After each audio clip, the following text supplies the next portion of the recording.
జిల్లాలో దారుణం జరిగింది. ప్రియుడితో తరచూ ఫోన్లో మాట్లాడుతోందని సొంత అక్కను కిరాతకంగా హత్య చేశాడు తమ్ముడు. ఇటీవల డిగ్రీ పూర్తి చేసింది కొత్తూరు పెంజర్లకు చెందిన రుచితకు ఓ యువకుడితో ప్రేమ వ్యవహారం కొనసాగుతుంది. దీంట్లో ఇంట్లో తరచూ గొడవలు జరుగుతున్నాయి. ఈ క్రమంలో ఇంట్లో అక్కని చంపాడు తమ్ముడు రోహిత్. తల్లిదండ్రులు వచ్చేసరికి విగత జీవిగా పడి ఉంది రుచిత. పోలీసులకు సమాచారం ఇచ్చారు తల్లిదండ్రులు. హత్యకు ప్రేమ వ్యవహారమే కారణమని పోలీసులు గుర్తించారు. ఘటనపై దర్యాప్తు చేస్తున్నారు పోలీసులు.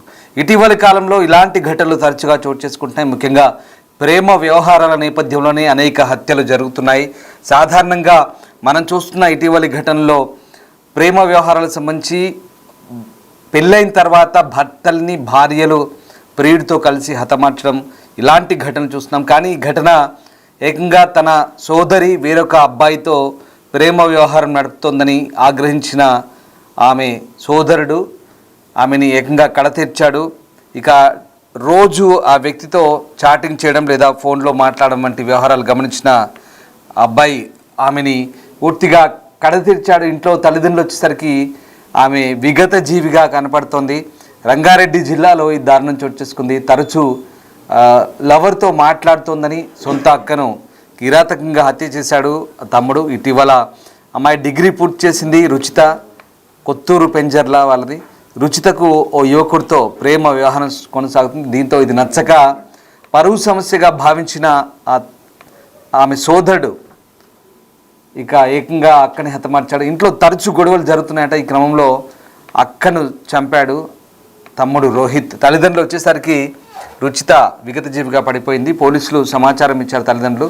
హత్యకు ప్రేమ వ్యవహారమే కారణమని గుర్తించారు పోలీసులు.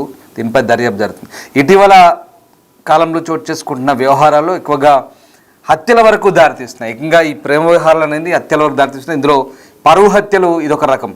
అంటే ఆ ఇంట్లో వ్యక్తి సోదరి అక్కో లేక చెల్లో లేదంటే ఇంట్లో వ్యక్తులు ఇతర వ్యక్తులని ప్రేమించినప్పుడు అదొక పరువు సమస్యగా భావిస్తున్నారు ఇటు తల్లిదండ్రులు అటు సోదరులు. ఇక్కడ తల్లిదండ్రులు లేరు, వాళ్ళకి సంబంధం లేదు, వాళ్ళు ఇంట్లోంచి ఎక్కడికో బయటకు వెళ్ళారు. వాళ్ళు వచ్చేసరికి ఆ సోదరుడు ఏకంగా తన అక్కని హతమార్చాడు. ఇది మరీ దారుణం.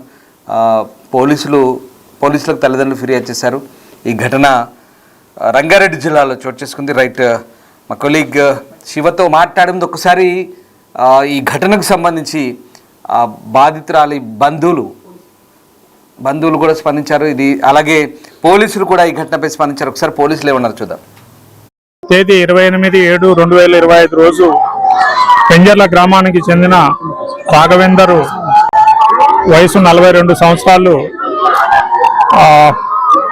మధ్యాహ్నము తన యొక్క పెద్ద కూతురు అయిన రుచిత పెంజర్ల గ్రామంలోని తన ఇంట్లో మంచంపై పడి చనిపోయి ఉన్నదని కంప్లైంట్ ఇవ్వడం జరిగింది.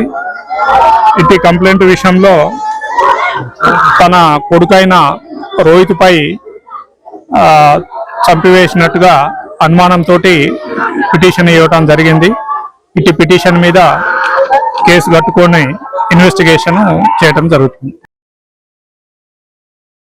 తన సోదరి వేరొక యువకుడితో ప్రేమ వ్యవహారం నడుపుతున్న విషయం నచ్చని ఆ తమ్ముడు ఏకంగా ఆమెని కడతీర్చాడు. పరువు సమస్యగా భావించాడు. ఇంట్లో తరచూ గొడవలు అవుతున్నట్టుగా తెలుస్తోంది.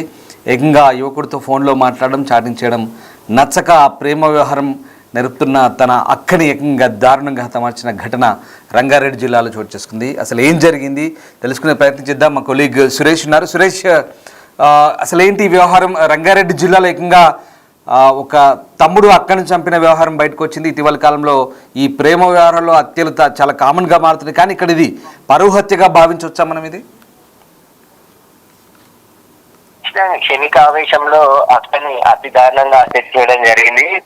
ప్రేమికుడితో అంటే ప్రేమ వ్యవహారంలో తరచూ తన ప్రియుడితో మాట్లాడుతుందని చెప్పేసి గొడవ జరుగుతుందని చెప్పేసి ఇంట్లో చుట్టుపక్కల వాళ్ళు పోలీసులకు సమాచారం ఇవ్వడం జరిగింది. అయితే ఈ రోజు మధ్యాహ్నము ఇంట్లో ఎవరు లేని సమయంలో వాళ్ళ అక్క మృతి చెందిందో ఆమె ఫోన్ లో మాట్లాడుతున్నా ఒకసారిగా వెనకాల నుండి వచ్చిన తమ్ముడు గమనించి ఒక తాడితో ఉరివేసి చంపేసి మళ్ళీ బెడ్ పై పడుకుపెట్టి అక్కడి నుంచి పరారు కావడం జరిగింది. ఇంటికి వచ్చిన తండ్రి గమనించి కూతురు ఎంతకు లేపినా లేకపోవడం, పక్కనే తాడు పడి ఉండడం, అదే కొడుకు ఇంట్లో లేకపోవడం, ఫోన్ చేసినా ఫోన్ లిఫ్ట్ చేయకపోవడంతోనే అనుమానం వచ్చి పోలీసులకు ఫిర్యాదు చేయడం జరిగింది. పోలీసులు ప్రస్తుతం స్పాట్ కు చేరుకొని మృతదేహాన్ని పోస్ట్ మార్టం నిమిత్తం హాస్పిటల్ కు తరలించడం జరిగింది. కేసు నమోదు చేసుకుని మంది కూడా భావిస్తున్నారు. ప్రస్తుతం ఆ తమ్ముడు పరారీలో ఉన్నట్టు తెలిసింది. విచారిస్తాం, అన్ని విషయాలు బయటకు వచ్చే అవకాశం ఉంది. Right sir, thank you Suresh. So ఇది మొత్తం మీద తన సోదరి వేరొక యువకుడితో మాట్లాడడం నచ్చని తమ్ముడు ఏకంగా హత్య చేశాడు. అసలు నిజంగా ఇలాంటి నేరపూరిత ఆలోచనలు ఎందుకు వస్తున్నాయో కూడా అర్థం కాని పరిస్థితి. ఏకంగా హత్యల వరకు దారితీస్తున్నాయి. పరువు సమస్యగా భావించాడు ఆ కుర్రాడు. ఇంట్లో తల్లిదండ్రులకు లేని సమస్య వీడికే వచ్చింది. చూడండి వాడి వయసు ఎంత. అసలు ఇద్దరు కూడా యుక్త వయసులోనే ఉన్నారు. తన అక్కని అసలు ఎంత కిరాతకంగా ఫోన్ మాట్లాడుతున్న వెనకాల తాడు బిగించి అంత దారుణంగా హతమార్చాడంటే ఎంత కోపంతో ఎంత కసితో రగులిపోతున్నాడో మనకు అర్థమవుతుంది. కేవలం ఆమె ఇంకొకరితో మాట్లాడము ఇష్టం లేని ఆ యువకుడు తన సిస్టర్ని అంత దారుణంగా హతమార్చాడు. అంతా కూడా కేవలం ఒక ప్రిస్టేజ్ ఇష్యూగా తీసుకున్నట్టు కనబడుతుంది. మనకు పరువు సమస్యగా భావిస్తున్నారు. అంటే ఇంట్లో తల్లిదండ్రులు ఉన్నారు, వాళ్ళంతా నచ్చజెప్పే ప్రయత్నం చేస్తున్నారు. ఆల్రెడీ అందరూ ఆ అమ్మాయితో చెప్పే ప్రయత్నం చేస్తున్నారు. కానీ ఏకంగా తమ్ముడు ఒక అసలు ఆ ఆలోచనలు ఎందుకు వచ్చాయో కూడా అర్థం కాని పరిస్థితి. తోబుట్టువు ఇంట్లో అన్ని సంవత్సరాల పాటు పెరిగిన తనతో పాటు పెరిగిన అక్కని అంత దారుణంగా హతమార్చడం, అది కూడా అంత కిరాతకంగా క్షణికావేశంలో జరిగిన హత్య. ఇది చాలా దారుణం. ఇలాంటి దారుణాలు చోటు చేసుకుంటే అసలు అంటే దీనికి అంతటికీ కారణం కేవలం సోషల్ మీడియా అనే విషయం అర్థమవుతుంది.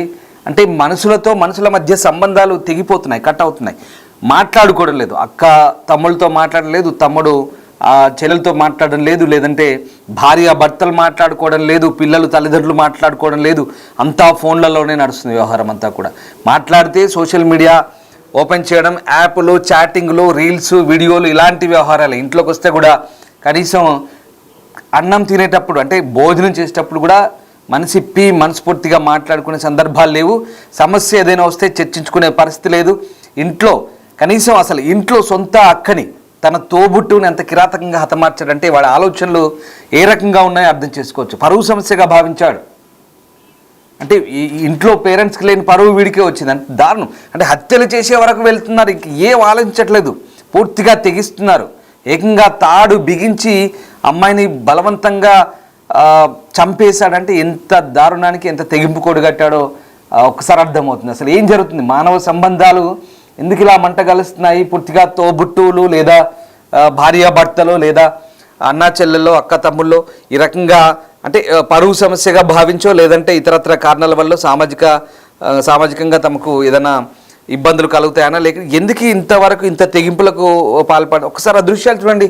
ఆ అక్క శవాన్ని తీసుకెళ్తున్నారు, అక్కడ పోస్ట్ మార్టం కోసం తీసుకెళ్తున్న ఇంటి దగ్గర బంధువులంతా గుమిగూడితే ఇప్పుడు చూడండి ఎంత దారుణంగా ఉంటుందో తల్లిదండ్రులకి. అంతే చేతికొచ్చిన బిడ్డ ఆ కొడుకు చేతిలో హతమైతే తల్లిదండ్రులు లేకపోయేసరికి అంత దారుణానికి ఒడిగడుతున్న పరిస్థితి. ఏకంగా తన అక్క వేరే వాళ్ళతో మాట్లాడితే జీర్ణించుకోలేని పరిస్థితి. అంటే కేవలం ఇలాంటి చిన్న చిన్న విషయాలకే క్షణికావేశానికి పోయి సరే అది మన దృష్టిలో చిన్నగా అనిపించవచ్చు, కానీ వాళ్ళ దృష్టిలో అది పెద్ద సమస్య అయి ఉండొచ్చు బహుశా. కానీ ఇంట్లో కూర్చొని మాట్లాడుకోవాల్సిన పరిస్థితి. ఏదైనా సమస్య వచ్చినప్పుడు ఇళ్ళల్లో కూర్చొని మాట్లాడి సమస్యను సర్దుబాటు చేసుకునే ధోరణి పోయింది. అసలు ఆ వ్యవస్థే లేకుండా అయిపోయింది కంప్లీట్గా. ఇంట్లో వాళ్ళ సమస్యలు, బయట సమస్యలు వచ్చినా, ఇంట్లో సమస్యలు వచ్చినా ఒకప్పుడు సామరస్యంగా కూర్చొని మాట్లాడుకొని దానికి పరిష్కార మార్గాన్ని కనుక్కునేవారు, ఆలోచించేవారు. ఏదైనా మాటలతో చర్చలతో సాధ్యమయ్యే పని. కానీ ఇప్పుడు ఆ లేదు. క్షణికావేశాలు లేదా చంపడాలు, చంపుకోవడాలు లేదా చంపడానికి సుపారీలు ఇవ్వడాలు, మర్డర్ ప్లాన్లు, ఈ రకమైనటువంటి తెగింపు ధోరణికి ఇప్పుడు వెళ్తుంది. కుటుంబ వ్యవస్థలు కూడా ఇలాగే తయారయ్యాయి. ఇక్కడ అంటే మనం ఇప్పుడు తల్లిదండ్రుల పెంపకాన్ని తప్పుబట్టాలా లేదంటే వాడి వ్యవహార శైలిని తప్పుబట్టాలా? వాడికి కూడా అంత క్రూరమైన ఆలోచనలు రావడానికి కూడా ఏదో రకమైన ప్రేరేపితం ఉంటుంది.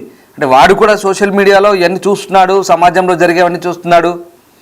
ఇది ఇలా జరిగితే తనకి ఎలాంటి డ్యామేజ్ అవుతుందని కూడా తెలుసు. తన అక్క వల్ల ఏదో డ్యామేజ్ అవుతుందని వాడికి ఏదో ఒక రకమైన ఊహ, ఫ్యూచర్లో వాడికి ఏదైనా పరువు సమస్య వస్తుందని. ఇవన్నీ కూడా ఒక వెరసి ఒక పనికి మాలిన ఒక ఒక నీచమైన క్రూరమైన బుద్ధి తయారవుతుంది, మనుషుల మధ్య ఆలోచనలో తేడా వస్తుంది. దాని ఫలితమే, దాని పర్యవసానమే ఇలాంటి ఘటనలని మనకు చాలా క్లియర్గా అర్థమవుతుంది. ఏదేమైనా ఈ ఘటనపై పోలీసులు అయితే దర్యాప్తు చేస్తున్నారు. ప్రస్తుతం ఈ ఘటనకు సంబంధించి పోలీసులు ఏం మాట్లాడారో మళ్ళొకసారి చూద్దాం. తేదీ 28/7/2025 రోజు పెంజర్ల గ్రామానికి చెందిన రాఘవేందరు వయసు 42 సంవత్సరాలు మధ్యాహ్నము తన యొక్క పెద్ద కూతురు అయిన రుచిత పెంజర్ల గ్రామంలోని తన ఇంట్లో మంచంపై పడి చనిపోయి ఉన్నదని కంప్లైంట్ ఇవ్వడం జరిగింది. ఇటు కంప్లైంట్ విషయంలో తన కొడుకైన రోహిత్పై చంపివేసినట్టుగా అనుమానంతో పిటిషన్ ఇవ్వడం జరిగింది. ఇటు పిటిషన్ మీద కేసు కట్టుకొని ఇన్వెస్టిగేషన్ చేయడం జరుగుతుంది.